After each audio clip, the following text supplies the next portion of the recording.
തുടർച്ചയായ 4-ാം ദിനവും അതിർത്തിയിൽ പാക് പ്രകോപനം. വെടിനിർത്തൽ കരാർ ലംഘനങ്ങൾക്ക് സുരക്ഷാ സേന തക്ക മറുപടി നൽകി.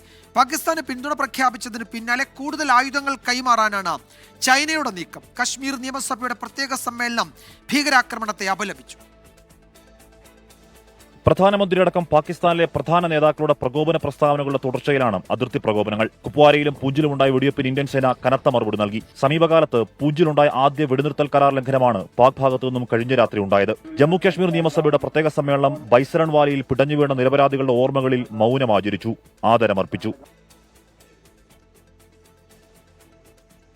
നിഷ്പക്ഷ അന്വേഷണമെന്ന പാകിസ്ഥാന്റെ പ്രഹസന ആവശ്യം ആവർത്തിച്ച ചൈനയും പ്രകോപന വഴിയിൽ തന്നെയാണ്. PL-15 ദീർഘദൂര മിസൈൽ യുദ്ധകാലാടിസ്ഥാനത്തിൽ പാകിസ്ഥാൻ നൽകി എന്നാണ് റിപ്പോർട്ടുകൾ. ചൈനയിൽ നിന്ന് ആയുധം ഇറക്കുമതിയിൽ 1-ാം സ്ഥാനം നിൽക്കുന്ന പാകിസ്ഥാന് പഹൽഗാം പശ്ചാത്തലത്തിൽ കൂടുതൽ ആയുധങ്ങൾ നൽകാനാണ് ബീജിംഗിലെ ആലോചന. ആ നീക്കങ്ങളിൽ ആർക്കും അത്ഭുതം വേണ്ട. ചങ്കിലെ ചൈന ചതിയൻ ചൈനയായ കാര്യം പണ്ടേ നമ്മൾ തിരിച്ചറിഞ്ഞവരാണ്. എന്തായാലും ആ കുറുക്കൻ ബുദ്ധിയിൽ വിരിയുന്ന നീക്കങ്ങളെ സാഗൂതം ഇന്ത്യ നോക്കുന്നുണ്ട്.